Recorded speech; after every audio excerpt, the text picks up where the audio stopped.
ተዋህዶ መሸሸጊያዬ ኦርቶዶክስ መጠለያዬ ሰላምሽ ከፍ ይበልልኝ እናቴ ሁሌም ኖሪልኝ ሰላምሽ ከፍ ይበልልኝ እናቴ ሁሌም። በስመ አብ ወወልድ ወመንፈስ ቅዱስ አሐዱ አምላክ አሜን።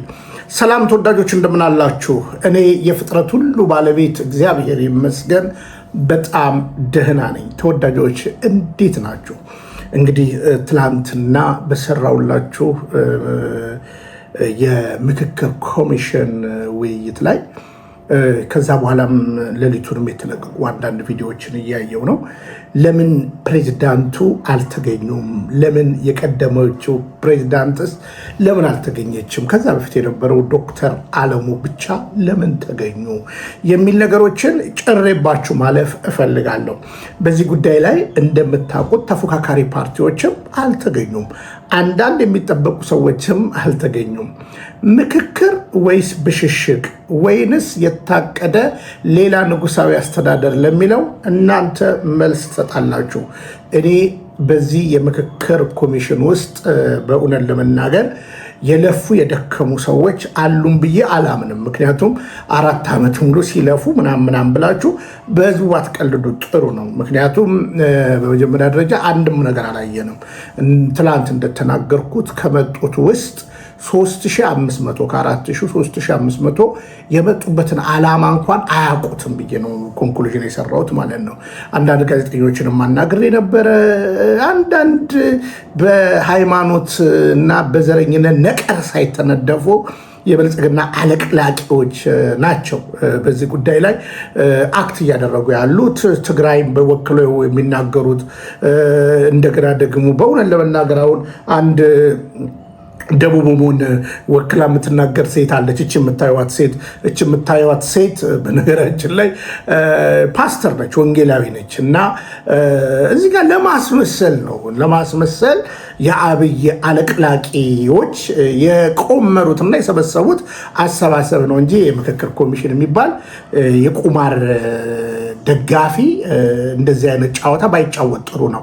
በመጀመሪያ ደረጃ ጦርነት ማስቆም። ትላንትና እኮ በጎንደርና በጎጃም ላይ እኮ እልቂት ነበረ። ከትላንትና እኮ ወዲያ እኮ አሰላ አርሲ ላይ እኮ ግድያ ነበረ እና አማራ ክልል ላይ አሁንም ቅልጥ ያለ ጦርነት አለ። ጎጃምና ጎንደር ላይ ቤት እስከ መውደም ድረስ የደረሰ አደጋ አለ ትላንትና እና እስረኞች 180 የአማራ ክልል እንደገና ደግሞ ከኦሮሚያም ከተለያየ ምሁራኖች እስር ቤት ናቸው ያሉት እና እንደው የአብይን ጭፍን አለቅላቂዎችን ደግፈው ፕሮፌሰር አገር እየመከረች ነው አገር መጋም ብላችሁ 1 ወር እንደ ልማዳችሁ ብሉ ጠጡ። እንግዲህ ህዝብ ፈዘዋል፣ ግን ቀልዱበት። በቃ እንድትቀልዱበት እኮ እግዚአብሔር ፈቅዷል። በቃ ቀልዱበት እና እኛ ደግሞ የነቃን ሰዎች እውነቱን እናሳያለን። ስለዚህ 8 የመቀረቡ ምናምን እና እኔ እውነቴን ነው የምነግራችሁ። ትላንትናም ቲክታክ ላይ ላይቭ እየተናገርኩ ነበር እና የትላንቱን ጉባኤ ሳስብ ጽዋ ኮንቬንሽን የሚባል ነበር። ጽዋ የምትባል ባሏም የታወቀ ሰው ነው እንደምታውቁት።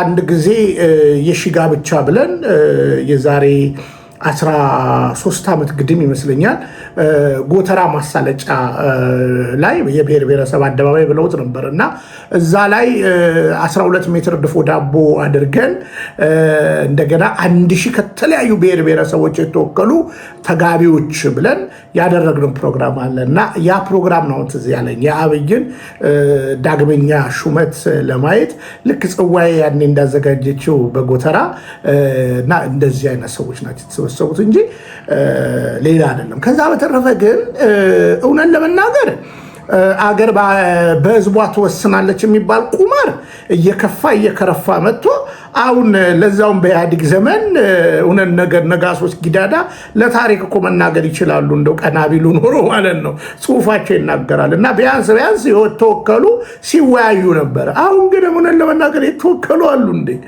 አገር እኮ እየተዘወረች ያለው እኮ አንድ በቀዠበ የአገር መሪ እኮ ነው በነገራችን ላይ እየተዘወረች ያለችው እና አብይ ይናገራል፣ አብይ ይፈጽማል። በቀደም ስራንተው ሲናገር ሰምታችሁታል። ምንድነው ያለው? በኃይል እንናገራለን፣ በኃይል በግዳጅ በኃይል እናስፈጽማለን። ጫወታው ይሄ ነው እውነት ለመናገር። ከዛ በተረፈ ግን በንጹህ ህሊና በሀሳብ ልዕልና የምታምኑ ወንድምቶቼ እስቲ እኔም ልናገር፣ እስቲ በሚዛን እንመዘን። አሁን ብልጽግና ስንቃወም ምክንያታዊ ሆነን ነውና በምክንያት እንደምቃወም በምክንያት እንደምደግፍ መነጋገር እንችላለን። እስቲ ለምሳሌ ይህ ሰው የደብረ ማርቆስ አየር ማረፊያን ሰርቻለሁ ብሎ ሄዶ በዛ ቦታ ላይ ያደረገው ንግግር ትግራይንና አማራን የሚያፋጅና የሚያጋጭ ንግግር ነው የተናገረው። አፄ ዮሐንስ እንዲያርገዋችሁ፣ አፄ ዮሐንስ እንዲብለውባችሁ፣ አፄ ዮሐንስ እንዲያርጋችሁ ትግራይ ሲጨፈጨፋችሁ ነበር። ለምን ስጋት አለው? አሁን ትግራይና አማራ ክልል አንድ ሆነው ይወቁኛል ብሎ ስለሚያስብ ይሄ ነው በእውነት ለመናገር ስለ አፄ ዮሐንስ የተናገረው ንግግር ደብረ ማርቆስ ላይ ሄዶ ተመልካቾቻችን ራሳችሁ ፍረዱ። አማራን አይጠቅምም፣ ጎጃምን አይጠቅምም፣ ምስራቅ ጎጃምን አይጠቅምም። ይህ ህዝብ በአፄ ዮሐንስ ጊዜ በነበረው ሁኔታ ምን እንደደረሰበት ያውቃል። በጣሊያን ጊዜ ምን እንደደረሰበት ያውቃል። እሺ ተመልካቾቻችን እንዳያችሁት ነው። አብይ ደብረ ማርቆስ ሄዶ የአፄ ዮሐንስ ምን እንዳረጉባችሁ ታውቃላችሁ ነው ያሉት። በአፄ ዮሐንስ ጊዜ ምን እንደደረሰባቸው የሚል ንግግር ተናግረዋል። ለምንም የማይበጅ አደገኛ ንግግር፣ አደገኛ እሳት። ለምንድን ነው ይሄን የተናገሩት? ሌላ ምሳሌም እያደላቸው ከፈለጉ ማለት ነው። ይሄን ምሳሌ ማንሳት ለምን አስፈለገ ነው? በአሁኑ ሰዓት መልሱ ቀላል ነው። መልሱ ቀላል ነው። የአማራና የትግራይ ህዝብ ተቀራረበ የሚለው ነገር እረፍት ከነሳቸው መካከል እነሱ ናቸው።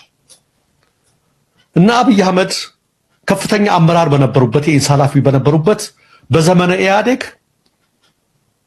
ይህንን አያነሱትም አላነሱትም። በዘመነ ኢህአዴግ ሲከሱ የኖሩት አብይ ምኒልክን ነው። ጨለንቆ ላይ ነበር ሐውልት ሲያሰሩ የነበሩት፣ የተቆረጠ እጅ ያዘው ማለት ነው። አብይ ይሄን እየተናገሩ ያሉት በራሳቸው ዘመን ሐረር ላይ ያለው የራስ መኮንን ድልድይ ከወደቀ 7 ዓመቱ አላነሱትም። ያን ነገር የአማራ ጠበቃ ሆኖ እዚህ የመጡት ማለት ነው። አላነሱትም። መጡና ሰሞኑን በተለይ ጀነራል ተፈራ ማሞ ሲናገሩ ሰምታችሁታል። ከምንም ጊዜውም በላይ የአማራና የትግራይ ህዝብ እየተቀራረብን ያለውን ደግሞ ተቀራርበን እንቀጥላለን ብለዋል። ከመቼውም ጊዜ በላይ ለምን? በጋራ ስላወጁብን፣ ሰሜኑ ላይ ስለታወጀበት አንድነታችን ያዋጣናል የሚላለ ሌላ እነሱ በጭንቅላታቸው የፈጠሩት ነገር አለ። ጽምዶ ብለው የፈጠሩት አለ መሬት ላይ እያልኳቸው አይደለም። ይሄ ህዝብ እየተመካከረብን እየተቀራረበብን መጣ የሚለው ነው። ስለዚህ መጡና አዎ ነገስታት አባጅፋርም አፄ ዮሐንስም ሁሌ እንደምለው አፄ ምኒልክም መንግስት በሚያዋቅሩበት ሰዓት ላይ የሰሯቸው ስህተቶች አሉ። የኛ ሀገር ነገስታት ብቻ አይደሉም። እነ ቶማስ ጄፈርሰን ዘ ፋውንዲንግ ፋዘር ኦፍ አሜሪካ ባሪያ ፈንጋዮች ነበሩ። እነሱ ግን ያን ታሪካቸውን ያወሩት አይወራም። ነገስታት አገር ሲያቀኑ የሆነ ነገር ያደርጋሉ። እና አፄ ምኒልክ ኢትዮጵያን አቅንተዋል፣ አንድ አድርገዋል። ስብሐት ገብረ እግዚአብሔር እንዳለው ዘነበን ከጋሞ ቴዲን ከአዲስ አበባ ከንጦጦ እኔን ከአድዋ ኮረብታ አምጥቶ ምኒልክ በአማርኛ ባያወራራን እንዴት አንድ እንሆን ነበር። አንድ ነገር እኮ እያለ እውነተኞቹ ስብሐት ገብረ እግዚአብሔር የተናገሩበት ነውና ምን ለማለት ፈልጌ ነው? አዎ አፄ ዮሐንስም ግን ይሄ ስም ምኒልክ ስህተት አልሰሩም፣ ፍጹም ናቸው እያልኩ አይደለም። አፄ ዮሐንስ አለ በጎጃም ላይ በቦርቦ ምናምን ግን አይነሳም። ለምን የምናነሳው ምን ነው? ለኢትዮጵያ አንድነት ብለው መተማ ላይ ነው አንገቱን የሰጠው። እንደ ግጥሙ ያለው ኢትዮጵያ ታሪክ የሚያስቀምጠልን ይሄን ነው። አንገቱን ሰጠ። መቅደላ ላይ መጡ፣ ጎንደር ላይ መጡ። ለኢትዮጵያ አንድነት ይሄ ነው የሚነሳ፣ ያውም በመሪ ደረጃ ማለት ነው። ሀገር ሲቀና ብዙ ነገር ስለሚደረግ ማለት ነው። በዛን ጊዜ በሚያዋጣቸው ጊዜ ያን አደረጉና እንትን አደረጉ። አሁን ደግሞ አንድነት እየፈጠሩ ነው ሲባል መጡና የጎጃም ህዝብ አፄ ዮሐንስ ጊዜ ምን እንደደረሰባችሁ ታውቁታላችሁ ብለው ጠቅ አደረጉት። በጣም አደገኛ እስከዛሬ ድረስ ተናግረውት የማያውቁት ነገር አደገኛ መርዝ ነው እንትን ብለው። ስለዚህ ፍርሃታቸው፣ ጭንቀታቸው የት ደረጃ እንደደረሰ የሚያሳይ ነገር ነው። የጎጃምም ሆነ ግን የኢትዮጵያ ህዝብ አፄ ዮሐንስን በዛ ያውቃቸው፣ አሁንም አያውቃቸው። አጨደው ከመረው ያን ያዛው ገብስ አሊሙ ነፍጠኛ አጼ ዮሐንስ እየተባለ የተነገረላቸው መቅደላ ላይ ሄደ ራሱን አጼ ዮሐንስ ይዋሻሉ መጠጥ አልጠጣም ብያሉ ሲጠጡ አይተናል በርግጥ ራስ የሚያዞር መጠጥ እየተባለ ምንድነው ራሳቸውን ይሰው ናቸው። እና አብይ ለምን ይሄን አለ? ምን ያደርግላቸዋል? የምኒልክ አለቀ መጀመሪያ ለአማራ ህዝብ ተቆርቋሪ ከመሆን እዛ ላይ እንደዚህ ነው ከማለት በፊት ያስፈረሱትን ቅድም ያልኩትን እስኪ ሌላው ይቅር ይሩቁ በርሶ ዘመን በአደባባይ የተገነደሰው የራስ መኮንን ድልድይን ቀጥ ማድረግ ብቻ ነው። አንዴ እኮ ቀጥ አድርጎ ሲሚንቶ ማስያዝ እና ይሄ ሰው ጤነኛ አይደለም ብለን የምንናገረው በምክንያት ነው።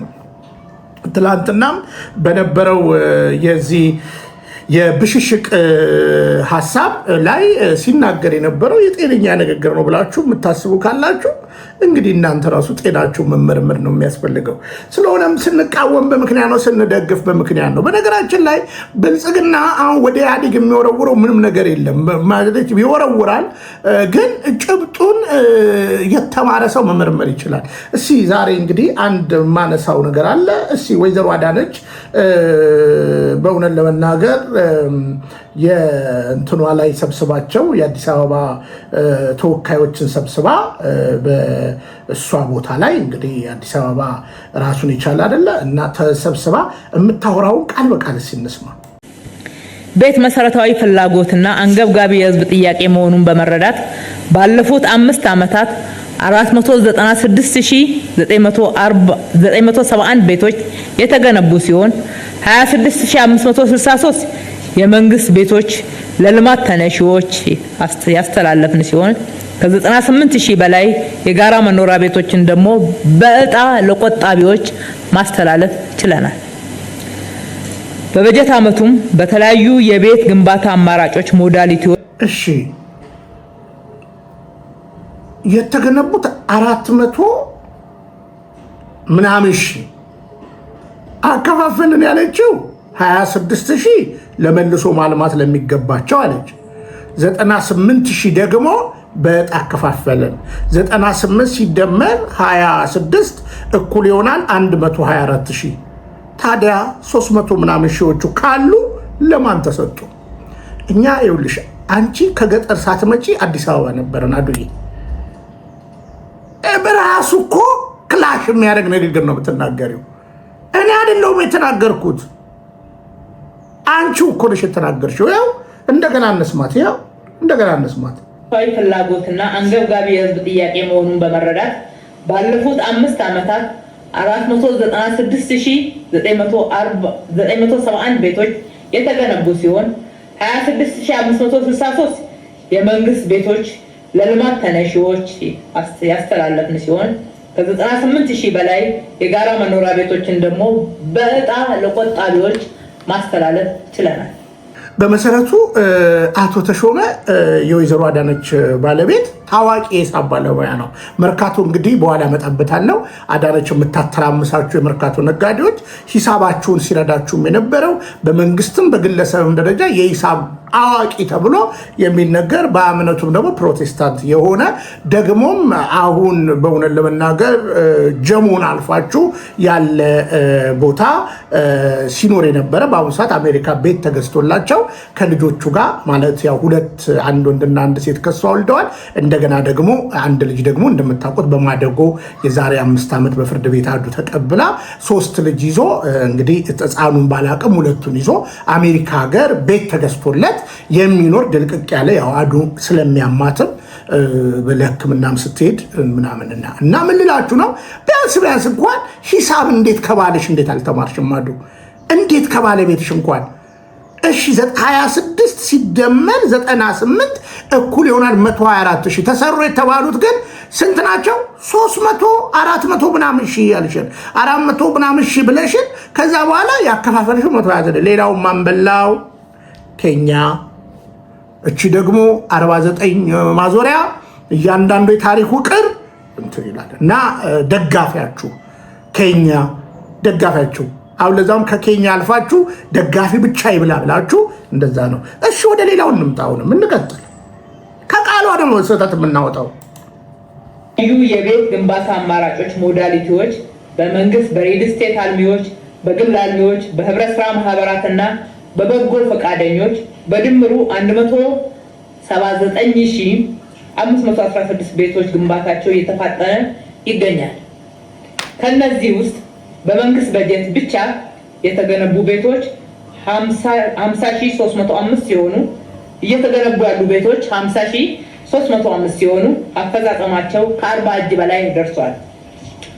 ለረጅም ዓመታት በከተማዋ ላይ የነበረው የጋራ መኖሪያ ቤት ዕዳም እየተቃለለ መጥቷል።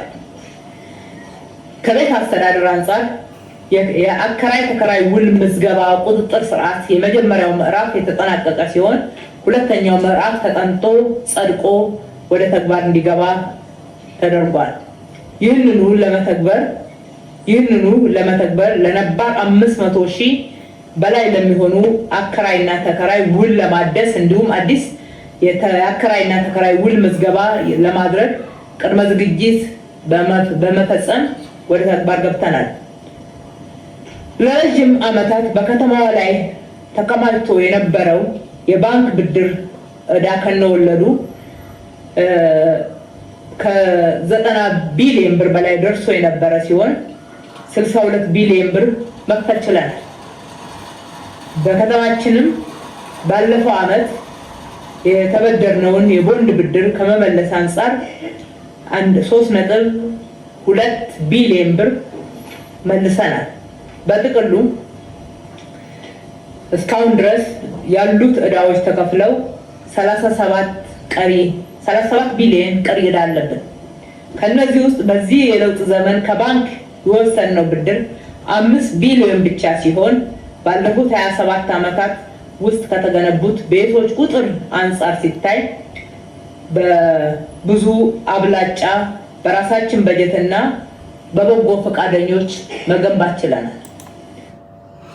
እሺ እዚህ ጋር ነቃ በሉ ላይክ እያደረጋችሁ ስትቃወሙ በምክንያት ስትደግፉ በምክንያት። ለዚህ ነው እና አዳነች አቤቤ ያው አዱ ታውቃላችሁ፣ እኔ ናዝሬት ከንቲባ ሆና ነው የማውቃት። ያው ዲግሪ ዝም ብላ ምንም ሳትማር ከሪፍት ቫሊ ነው መጀመሪያ ላይ የወሰደችው። ከዛ በኋላ አዲስ አበባ ዩኒቨርሲቲ ደግሞ ህግ አጥንቻለሁ ብላ የህግም ያው የካድሬ ነገር ታውቃላችሁ። እነገነት ዘውዴ ነበሩ በዛ ጊዜ። እነገነት ዘውዴ አዲስ አበባ ዩኒቨርሲቲ ወይም ትምህርት ሚኒስቴርን እንደፈለጉ እንትን ሲሉ የዛ ጊዜ አዱ ፓርላመንት ውስጥ የቢሮ ጸሐፊ ነበረች በመለስ ዜናዊ ዘመን ማለት ነው። ስለዚህ ዛኔ ስታይ የሚያዋጣው ሎ ነው እና የሎውን ዲግሪ አምጡልኝ ብላ የሎውን ዲግሪ ከዛ በኋላ እንግዲህ ከነገመችስና ከነ ፕሮፌሰር ባደግ የፕሮፌሰር ባደግ እንኳን ለአቅመ እንትን አልደረሰችም እና አባዱላ ነበር አጎቴ የምትለው አባዱላ ነበረ ያኔ የወሰደው እነ ግርማ ብሩ እነ ኩማ ደመቅሳ ምናምን እሷ ያኔ ገና ነበረች እና የአዲስ አበባ ዩኒቨርሲቲውን ዲግሪ የሪፍት ቫሊውን ይዛ ከዛ በኋላ ከነገመችስ ያው ማስተርሷን ወሰደች። ነገ ደግሞ ፒኤችዲ ምንም ችግር የለም ከነ እንትና ደግሞ ትወስዳለች ማለት ነው። ዞሮ ግን እስኪ አሁን እናንሳ። በእውነት ለመናገር እንደዚህ አይነት ጭንቅላት እንዲህ አይነት አስተሳሰብ እኔ ወዴት እንደሚወስድ ሀገሪቱን ዛሬ ቆም ብላችሁ ካላሰባችሁ በጣም ነውርና ውርደት ውስጥ ያለ ነው። ለምሳሌ አሁን ስትናገር 90 ቢሊዮን ብር ዕዳ ነበረብን አለች። 90 ቢሊዮን ብር። ከዚህ 90 ቢሊዮን ብር ውስጥ 62 ቢሊዮኑን ለባንክ መለስን አለች። ከዛ በኋላ የቦንድም ነበረብን አለች። እንግዲህ የቦንድ ጉዳይን ቆም ብላችሁ ማየት አለባችሁ። 3.2 ቢሊዮን ደግሞ የቦንድ ከፈልን ካለች በኋላ ያለብን ዕዳ ደግሞ ምን አለች? 37 ቢሊዮን ነው ካለች በኋላ እኛ እስካሁን ከባንክ የተበደርነው 5 ቢሊዮን ነው አለች እና እስካሁን የከፈሉት ገንዘብ 85 ቢሊዮን ዶላሩ ቢሊዮን ብሩ ይቅርታ 85 ቢሊዮን ብሩ የማን ነው ብላ አዱ ትናገራለች። ኢህአዴግ የተበደረው ነው። ስለዚህ አዲስ አበባ ከንቲባ ቢሮ እና አዳነች ወደ ንግስና ከመምጣታቸው በፊት ታከለ እየሰማ ነው አይደለ? ታኩ እየሰማ ነው አይደለ? 85 ቢሊዮን ብር ዕዳ ተቀብዬ ነው እኔ የአዲስ አበባ ከንቲባ የሆንኩት እያለችን ነው። ከዛ በኋላ እንግዲህ አሁን ቅድም 479,000 ህንፃ አሁን ደግሞ 171,000 ህንፃ በ5 ቢሊዮን ነው ያከናወን ነው ምናምን ብላ ትቆምራለች እና በእውነት ለመናገር ከመጠምጠም መማር ይቅደም ይላሉ አባቶቻችን። እና አዱያው ሚስጥር ላወጣ ነው። ቀጥዬ ሁላችሁም እንግዲህ በደንብ ተከታተሉ። እኔ ሁላችሁ ስለማላቀው ሀሳብ አልተችም፣ ስለማላቀው ግለሰብ አልተችም። እና አዳነች አቤቤን እና አብይን ስተች በመረጃና ማስረጃ ነው የምተቸው ማለት ነው። እና አሁን ሚስጥር ላወጣ ነው። ዝም ብላችሁ ተከታተሉኝ። ስለዚህ የጠፋ ሀሳብ እንደሆነ በደንብ ስሙኝ። እና ይሄ ቤት ይሰራል፣ ይሄ ቤት ተሰራ ተብሎ የተሰራው ራሱ በኢህአዴግ ጊዜ የተሰራው የት ገባ ተብላች ሴትዮዋ አንቀን መጠየቅ አለባት። ትጠየቃለችም። ዘመን ይመጣል እንዳልኳችሁ።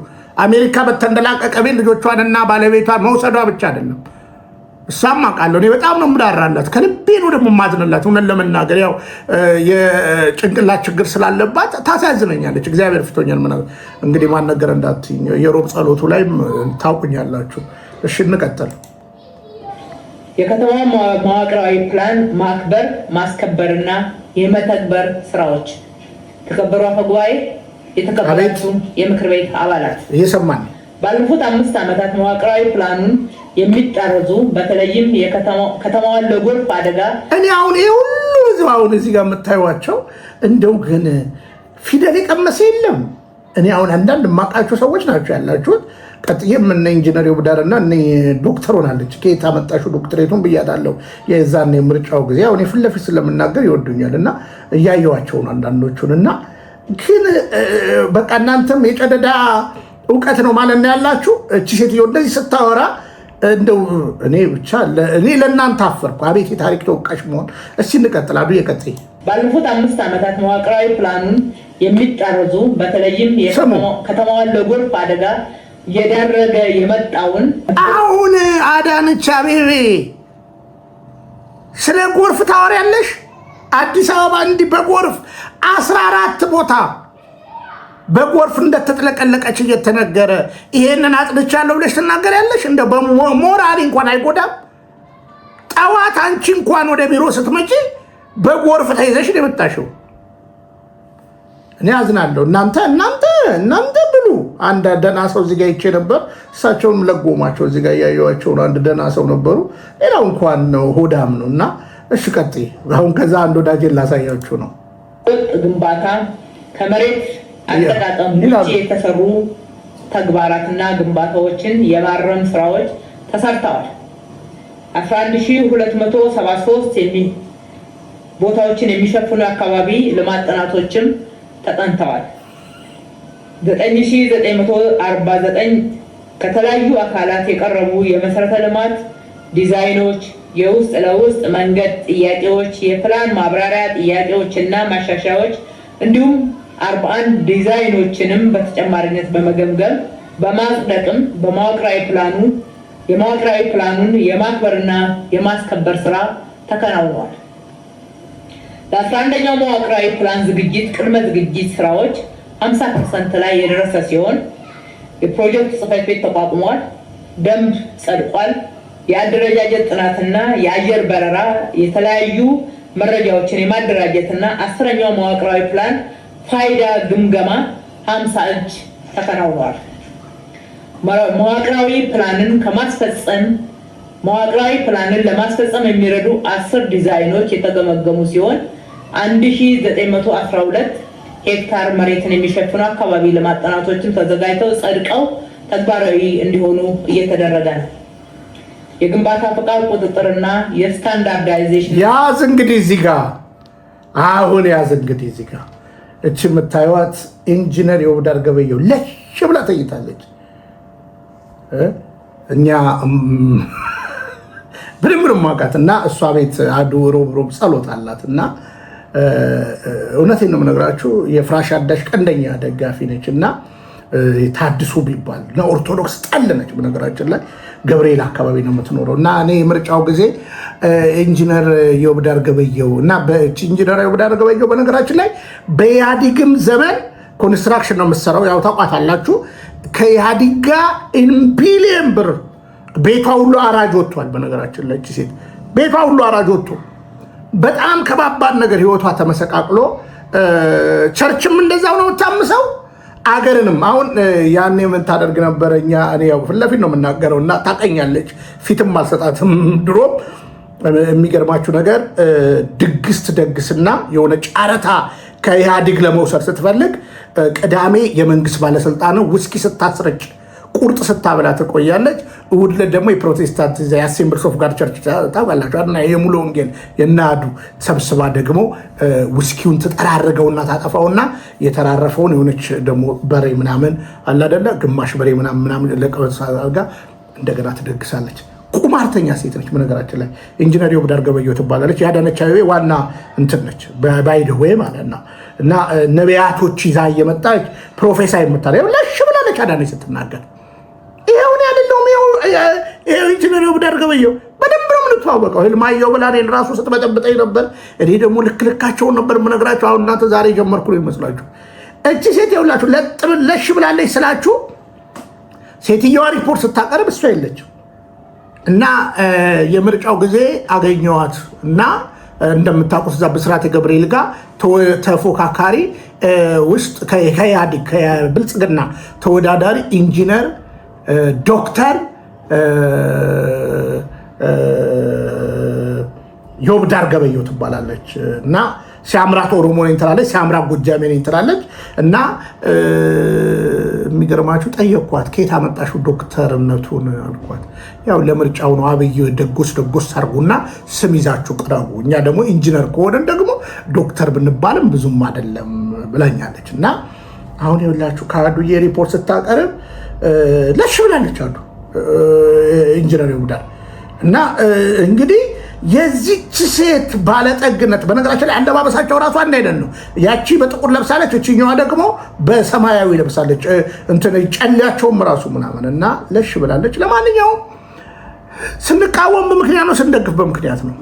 አሁን እቺ ሴት ቤቷ ባንክ አራጅ ወጥቶ ብዙ ነገር። ዛሬ ግን ኢትዮጵያ አዲስ አበባ ላይ ያሌላት ህንፃ የለም። ከአዳነች ጋር ነው በሽርክና የምትሰራው። ሮብሮብ ጸሎት አላቸው። እነማን እንደሚጸሉ ከፈለገ ከደስ ዝርዝር አመጣላቸዋለሁ። ለማንኛውም ሪፖርቱን ስለምታውቀው ተኝታለች። ባጭሩ ስሙ። ሌላም የተኛች ስራዎችን በተመለከተ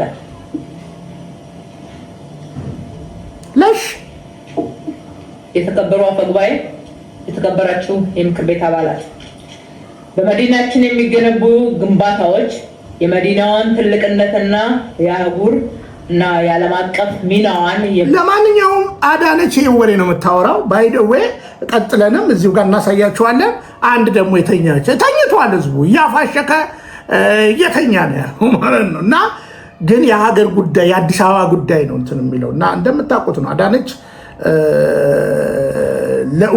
ለእውነት የምነግራችሁ ኢህአዴግ የወለዳት የአማራ ጠል የአዲስ አበባ ጠል በዘረኝነት ነቀርሳ የተነደፈች አጭበርባሪ ነች። እኔ ናዝሬት ከንቲባውን አለማቃት፣ አንቺም ታውቂያለሽ። 091124 ምናምን ስልክሽ ማነው የኦሮሚያው የተፈታ ጊዜ ዶክተሩ እንዴት ስቴዲየም ላይ ትጨፍሪያለሽ ብዬሽ ስሜት እኮ ነው ፓስተር እያልሽ እዛኛ አሴምብሊ እንትን ነበረ እና ያኔ ብር አልቀበልም ብላ አዳነች እንዲሆና ምናምን ትሉ ነበረ ብዙዎቻችሁ። ግን የዛን ጊዜ ያን ሰው ያን ትግሬ ሰው ያሰረችው ለሌላ አይደለም፣ በደንብ ብር ጨምር ብላ ነው ያሰረችው እንጂ እውነት ለመናገር ለናዝሬት ጉዳይ ተቆርቁር አይደለም። እና የናዝሬት ህዝብ ሁሉን ነገር ታውቀዋለህ መቼም። ማለቅለቅ የብዙዎች እንትን ሆኗል። አሁን ደግሞ ሃይማኖትና ዘረኝነቱ የፕሮቴስታንታዊ እስላማዊ ኦርቶዶክስን ለማጥፋት የሚደረገው ሴራ በበቀልተኝነት ስለተነሳችሁ የምታደርጉት ነገር ነው። እና እኔ ስለማላውቀው ሰው አልናገርም። ለሺ አሁን እንምጣና እስያውን እንደ እውነቱ አይደለ እየተነጋገርን ያለ ነው። አሁን አዳነች እንግዲህ ከተናገረቻቸው ፕሮጀክቶች አንዱ የምንድን ነው ብያቸዋለሁ፣ የቤት ሪፖርት አድርጋለች ማለት ነው። አሁን በደንብ ስሙኝ። ይሄ 90 ቢሊዮን የኢህአዴግን 85 ቢሊዮን ዕዳ ከፈልን። ከዛው 62 ቢሊዮኑን ከፍለናል። 37 ቢሊዮን ተሸክመናል። እኛ በ5 ቢሊዮን ነው እየተንቀሳቀስን ያለ ነው የምትለውን ለመዳሪያ ለምንተው የተማረ ሰው ይዳኘኛል። ግን አሁን ቅጠል ተራን አንስተን እየሰራን ነው ብላ አዳነች ትናገራለች። አያስቡ ደግሞ አሁን የነ ኢንጂነር ይውብዳር የእውቀት ጥግን ላሳያችሁ ነው። በደንብ ስሙ። ቀድሞ እጅግ በተጎሳቆለና ለኑሮ አስቸጋሪ በሆነ ሁኔታ ላይ የነበረው የአዲስ ከተማ ክፍለ ከተማ ቅጠል ተራ አካባቢ የዛሬ 2 ወራት ታሪኩ ሊቀየር አንድ ተብሎ ተጀመረ።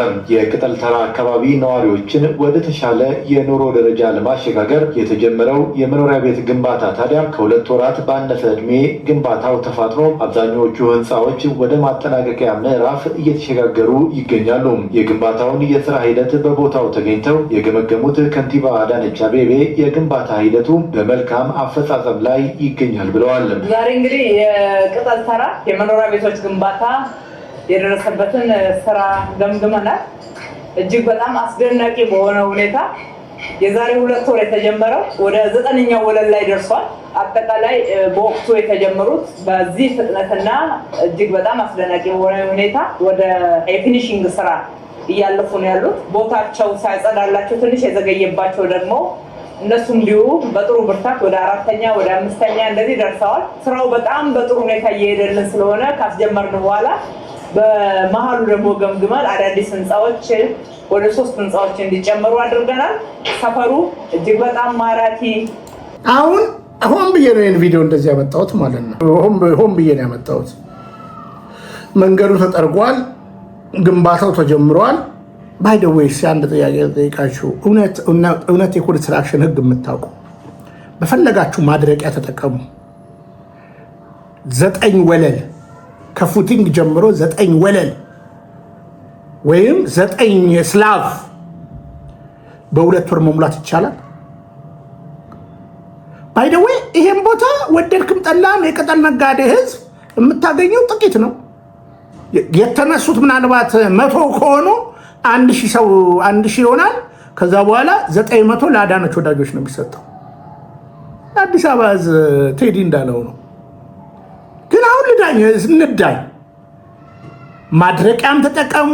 የተሻለ ሲሚንቶ ምርት በ2 ወር የትልቅ ህንፃ ቁፋሮ ተቆፍሮ ፉቲንግ ተቀብሮ ምናምን በ2 ወር ውስጥ 9 ስላፍ መሙላት ይቻላል። የሚቻል ከሆነ ከታይ ጻፉልን። በውሸት የሚከብር እግዚአብሔር የለም። ቅድም እንዳልኳችሁ ነው። ስንቃወም በምክንያት ስንደግፍ በምክንያት እና አዳነች አቤቤ እና አብይ አህመድ ህዝብ ላይ እየቀለዱ ነው። ለተወሰነ ቡድን የተወሰነ ህዝብ የተወሰነ ሰው ይዘው የአዲስ አበባን ህዝብ ጠርጎ የማውጣት አጀንዳን ያላቸው። በመርካቶ ዙሪያም ከባባድ ነገሮች እየተፈጠሩ ነው። በስተመጨረሻ የመርካቶውን ግልጽ ደብዳቤ የነጋዴዎችን ደብዳቤ ላሰማና እጨርሳለሁ። ከተመቻችሁ መርሃ ግብሬን ላይክ እያደረጋችሁ ውጡ። ስንደግፍ በምክንያት ስንቃወም በምክንያት ይሁን። በእውነት ብልጽግና እንደ ስሙ ብልጽግና ሳይሆን ብልግና ሆኖ ትውልዱን እያጠፋ ነው። ምናልባት ከተወሰነ ጊዜ በኋላ እውነት በ2 ወር ተገንብቶ ከሆነ እንዴት እንደሆነም ጻፉልኝ። ወድቆ ደግሞ ቀባሪ የምናጣበት አደጋ እንደማይመጣ አትጠራጠሩ። በአንድም በሌላ ግን አዲስ አበባ እየታመሰች ነው። እውነትን እውነት እያላችሁ ለትውልድ ተናገሩ። ዛሬ እንኳን ቦሌ አካባቢ መብራት እንደሌለ ሰምቻለሁ።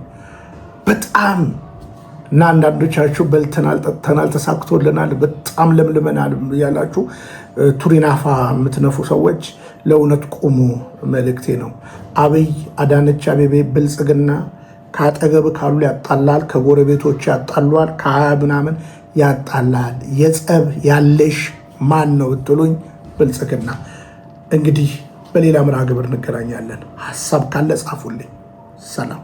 ተዋህዶ መሸሸጊያዬ ኦርቶዶክስ መጠለያዬ ሰላምሽ ከፍ ይበልልኝ እናቴ ሁሌም ኖሪልኝ ሰላምሽ ከፍ ይበልልኝ